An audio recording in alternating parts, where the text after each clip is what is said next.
नमस्कार मित्रांनो. लाडकी बहीण ही योजना मागील महिन्यातच बंद झाली आहे. म्हणजेच फॉर्म भरायचे बंद झाले. त्याचं पुढे काय झालं? आता इलेक्शन चालू आहे म्हणून त्याची कंडिशन काय आहे? काही लोकांना पैसे मिळाले, बाकीच्यांना मिळत नाहीत. त्याचं रिझन काय?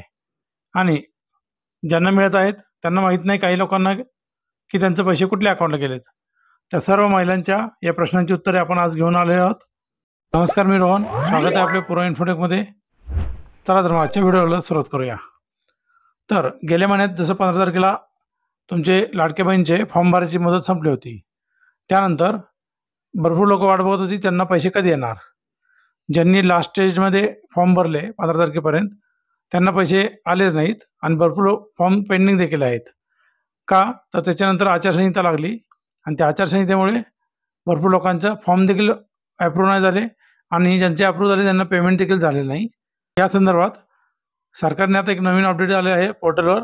जरी पेमेंट आलेलं नसेल तरी आणि ज्यांना पेमेंट आलं आहे पण कुठल्या अकाउंटला गेले ते माहीत नाही, ह्या सर्व गोष्टींचा अभ्यास करून पोर्टलवर नवीन बदल करण्यात आले आहेत. तर तुम्ही जसं पोर्टलला लॉग इन केलं आणि तुमचे जे काही फॉर्म बघितले, तर फॉर्मच्या समोर प्रत्येक ॲप्लिकेशनच्या समोर 2 टॅब एक्स्ट्रा ॲड करण्यात आले आहेत.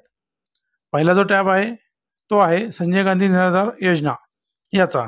म्हणजेच ह्या लाडकी बहीण योजनेसोबत तुम्ही संजय गांधी निराधार योजना याचा जर लाभ घेत असाल तर तो ॲप्लिकेबल नसणार आहे. दोन्हीपैकी एकच योजनेचा तुम्ही फायदा घेऊ शकता. त्यामुळे जर तुम्ही संजय गांधीमध्ये लाभ असेल तर तुम्ही लाडकी बहीणसाठी पात्र नसणार. आपण आधीच्या व्हिडिओमध्ये क्लिअरली सांगितलं होतं की घाईगडबडीत त्यांनी फॉर्म जरी अप्रूव्ह केले आणि पैसे सगळ्यांना दिले असले तरी नंतर ह्या प्रत्येक गोष्टी व्हेरिफिकेशन होणार आहे की कोण आधी संजय गांधी या योजनेचा लाभ घेत होतं का. तेच आता तुम्हाला या वेबसाईटला बघायला मिळत आहे. त्या टॅबच्या अंडर तुम्हाला संजय गांधी योजनेच्या प्रत्येक ॲप्लिकेशनच्या पुढे नो असं रेडमध्ये आहे. परंतु काही ॲप्लिकेशन असे देखील दिसतील ज्यांच्या पुढे ग्रीनमध्ये येस आहे.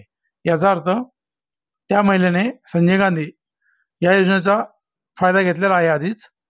जरी त्यांचा अप्रूव्ह झाला असेल, त्यांच्या अकाउंटला पैसे आले असतील, असं आपण म्हणू शकतो की ते याला पात्र असल्यामुळं एकतर पुढील पैसे त्यांचे यायचे बंद होतील, त्याचप्रमाणे जे आधी पैसे आलेत त्याची देखील वसुली सरकार करू शकतं. कारण तुम्ही हमीपत्रामध्ये क्लिअरली लिहून दिलं असतं की तुम्ही दुसऱ्या कुठल्याही सरकारी योजनेचा फायदा घेत नाहीत. जर तसं कुठं आढळलं तर त्याला होणाऱ्या कारवाईला तुम्ही जबाबदार असणार असं हमीपत्रात तुम्ही लिहून दिलेलं असतं. त्यामुळे हा एक प्रकारचा फ्रॉड असतो. म्हणजेच तुम्ही 2 योजनांचा लाभ घेऊ शकत नसताना देखील तुम्ही हा फॉर्म भरला आणि त्याचे पैसे तुम्ही घेतले.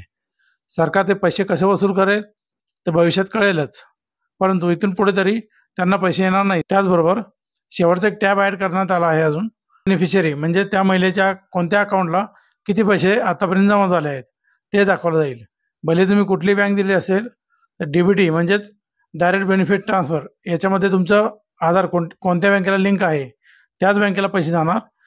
ते जर तुम्ही कन्फ्यूज असाल की तुम्ही अमुक एका बँकेत तुम्ही अकाउंट तुम्ही जोडलं असेल फॉर्म भरताना आणि तुमचे पैसे गेले तिसऱ्या अकाउंटला, ते कसं काय? तर DBTने तेच तुम्हाला ह्या टॅबमध्ये दाखवलं जाणार. तुमच्या कुठल्या बँक अकाउंटला त्या अकाउंट नंबर सहित दाखवलं जाणार. ह्या अकाउंट नंबरला तुमच्या त्या बँकेमध्ये हे एवढे पैसे गेले आहेत.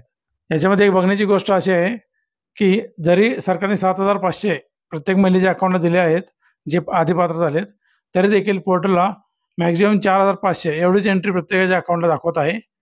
कारण ऑक्टोबर आणि नोव्हेंबरचं ॲडव्हान्स पेमेंट त्यांनी आधी दिलं होतं 3,000 रुपये. बहुतेक ते अजून ते पोर्टलला दाखवलं नसेल किंवा पोर्टलचे काही तांत्रिक त्रुटीमुळे ते दाखवत नसेल. परंतु ज्यांनी 7,500 घेतलेत त्यांनी घाबरून जायचं नाही. 4,500 जरी इथं दाखवलं तरी त्यांना 7,500 मिळणारच आहेत आणि पुढे देखील त्यांची योजना सुरू आहेत.